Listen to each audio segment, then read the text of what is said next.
Hey everyone, welcome to We Can Automate. In this particular session, we are going to build a mini project on RAG concepts. Here I'm going to create a project on first three steps of ingestion, data fetching, pre-processing and chunking. Let's begin with that. So in the previous session, we have seen that there are 5 steps involved in the ingestion phase: fetch data, pre-processing, chunking, embedding and vector store. If you have not watched the video, the link is given in the description. You can go and watch the recording so that you'll have some continuity here in this session. First thing is we need to create an empty folder. I have created an empty folder in the Visual Studio Code rag-demo and have opened that. And in this project, I'm going to use this particular document as a reference to build a RAG systems. This contains a HR policy and details about any of one of the company, and I'm going to use this entire document.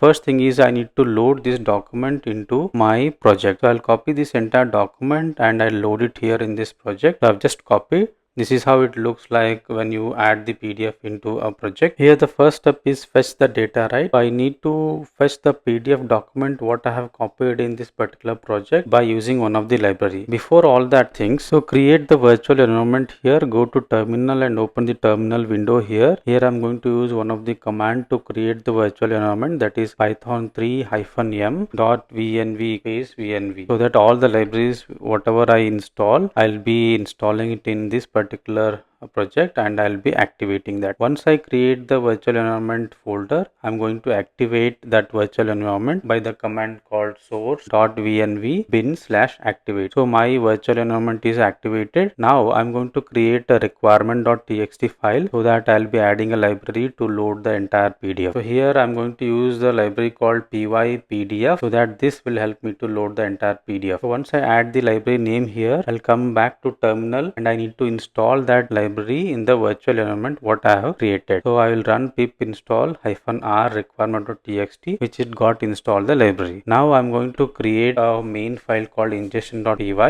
In this I'm going to write a main method which is responsible for calling all the different steps which are involved in the ingestion phase. The first thing is load the entire PDF data. For loading the PDF data, first I will create a folder called rag utils. Inside that I'm going to create a file data fetch.py. So inside that I'm going to write a diff function to load the PDF. So load PDF is my function name and this will take the input as a PDF path, and here I'm going to write reader equals to PDF reader, and inside that the path which I've received as a PDF file path that I'm going to send here. So pypdf got imported here, and then first I need to take a variable text equals to, and inside that I'm going to assign an empty space, and after that I'm going to traverse through all the pages. For loop I'm going to use it here, page number, and instead that I'm going to take all the page content one by one. So here I'm using enumeration, and using page.extract text I'm going to extract all the text and then adding some page number and then appending it to text variable. So this is how the entire PDF will be loaded and will be returned to this main. So here I'm going to create a PDF path variable and copy the entire path of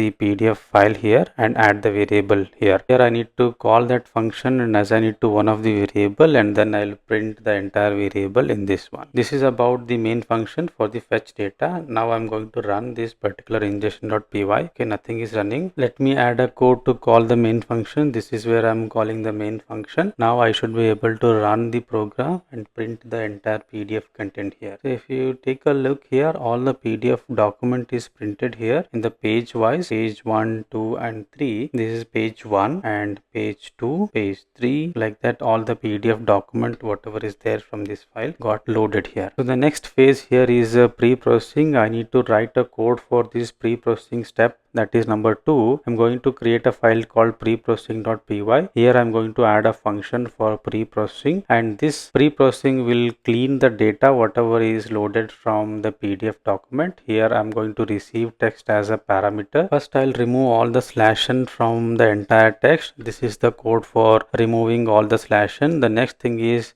I'm going to remove all the white spaces. So next I will remove the white spaces which is there in the front and the last of the characters. Now I need to import this regular expression, and this function is going to clean the data and it will return the text to a main function. This is nothing but the main function. Here I'm going to call that pre-processing function whatever added. This is the step 2, and here I need to call that pre-processing function whatever I have it. Let me put this in the top. All the importing statements I'll put it in the top, then call the pre-processing function here. So clean the text equals to pre-process, then I'll print the pre-processed text here. I need to run this program and see how the pre-processing output looks like. If you take a look of the output of the first, that is fetching the load, it is having too many white spaces and a slash and new lines. All the extra spaces are added here. If I run this particular program now, it should clean all the data and it should give me a one content. If you take a look here, all the white spaces, new lines got removed here, and I got single content of the entire PDF document. This is the output of a pre-processing, that is step number 2. So we have understood the step 1 and 2, fetch the data and pre-processing. Now the third step is a chunking. This is very important concept. There are multiple types involved in the chunking. Before going to the code, we need to understand what is a chunking and different types. There are 4 types in the chunking. The first one is a fixed size chunking. In this fixed size chunking, entire document will be split based on the fixed size. The size could be a number of characters or tokens without considering the meaning. This is very important. This is the document which we have considered, and this could be one chunk, and in this chunk it could consider the 500 characters as a limit. The second chunk again will include 500 characters. It will not consider the meaning between these two chunks. Even if there is a bigger paragraph and wherever it ends 500 characters, it will take that as a one chunk. So cons is may cut the sentences or paragraph, can break the context. If there is any context between the chunk 1 and 2, that will be missed as part of this fixed size chunking. The second thing is a semantic chunking. Splits the document based on the meaning or a topic changes. Each chunk contains a complete idea or a topic. This will address the cons about the fixed size chunking. Here chunk will be done based on the meaning. Assume that the chunk 1 will be containing the leave policy, chunk 2 will contain the sick leave, chunk 4 will contain only related to work from home. Like that, each chunk will be divided based on the meaning of the sentences which it contains. So what is the cons about it is more complex to implement, because it has to decide the meaning of each sentence and each word in the entire document. For that, we required some of the NLP program or NLP logic to identify the meaning between the different chunks and different words as well. The third thing is a recursive chunking. Recursive chunking splits the text using the hierarchy of the separators until the chunk size fits the limit. The common order will be paragraph, sentence and words. It will take some limit. Assume that it takes 1000 characters as an entire limit, and in that 1000 characters, how many paragraph will fit? Consider this is 1000 characters, and this it considers the entire as a one paragraph. The second paragraph will again contain the 1000 characters. If any of the paragraph is exceeding the 1000 characters, then it will go for the sentence. Then it will take the sentence which fits into the 1000 characters. If sentence is also too long, then it will go for words, right? That is how the recursive chunking will happen. Cons about it is slightly complex, may create too many small chunks if it not tuned well. So here limit is very important. What is the limit you are providing? Based on that, it will decide it has to go for a paragraph, sentences or a words. The fourth one is a sliding window chunking. Creates overlapping chunks using the moving window. That means each chunk shares some context with the previous chunk. How it works is chunk 1 will contain 1 to 500 characters. Chunk 2 will contain 200 to 700 characters. That means there is a overlap of 300 characters between the chunk 1 and chunk 2. So here window size is 500 characters, but overlap is 300 characters. Again, the chunk 3 will contain some context from the chunk 2. It will start from 400th character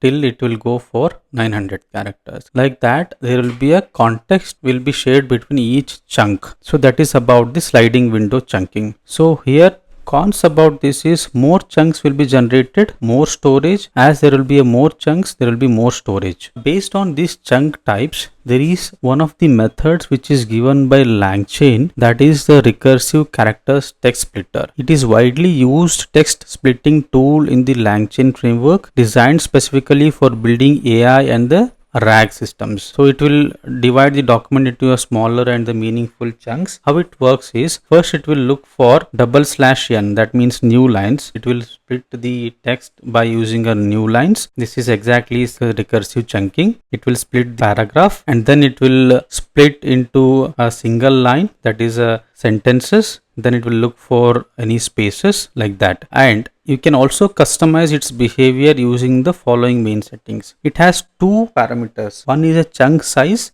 You can give what is the limit you want. It could be 500 or 1000 characters. As we discussed in the recursive chunking, it will have some limit. The second thing is a chunk overlap, where it will have some overlap between each chunk. And if you want any separators, you can add the separators. This is the syntax how we'll define in the Python. You will create an object by using this particular class name, and here you will define the chunk size and chunk overlap. So here we have understood 4 types of chunking, and we have understood the recursive character text splitter, which is a combination of recursive chunking and sliding window chunking. So now I need to add that library into the requirement.txt. Let me add it here in the file that is coming from LangChain. Right, so I need to add LangChain text splitter is my library name, add it, and I need to install this library by running the command pip install -r requirement.txt, so that it will install this particular library and I should be able to use it in my project. So it is installing all the libraries and it is done. Now I'm going to main file, that is ingestion.py,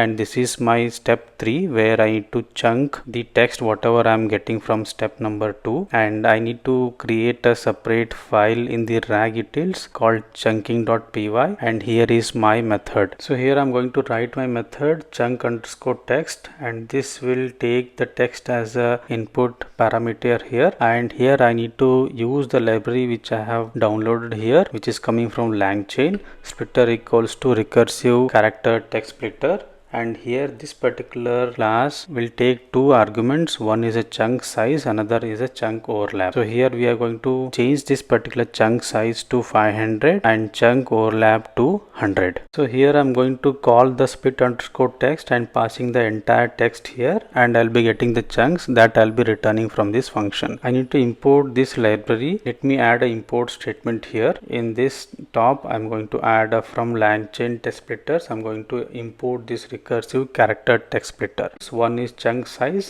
another one is a chunk overlap, and I'm calling the split_text method here. Now let me go to ingestion.py. Here I need to call that particular function for a chunking whatever I have created. So chunks, first let me add the import statement of that particular function here, and then I'm going to write a code to call the chunk_text method here. So once I receive the chunk, I need to print the number of chunks what I have got it, and I'm going to print the chunks in detail also, what is the different chunks which I have got it. So this is a print statement which I'm adding to print the number of chunks here. So total chunk received, and then I'm going to iterate through all the chunks. I'm going to print all the chunks one by one. Here I'm using the for loop. For each chunk, add the enumeration and print the chunks. So let me comment out the previous print statement so that I'll get to know the output clearly. So now I'll be interested only in the chunking part. Let me run this entire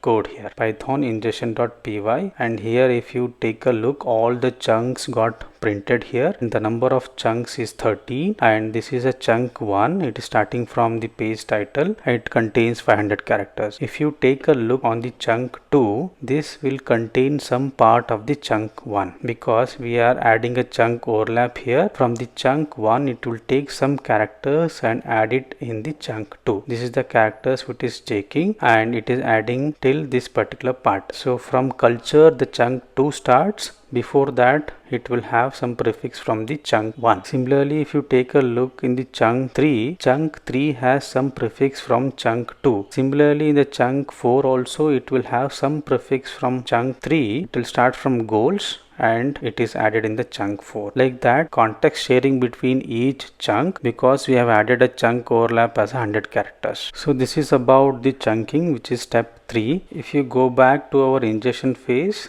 it contains the fetch data, pre-processing and chunking. The first 3 steps we are done, and this is how we have added the code in the Visual Studio Code. And there are remaining 2 steps, which is embedding and the vector store. These 2 steps we will cover it in the next session. Try this entire approach and let me know if you have any questions. Thank you.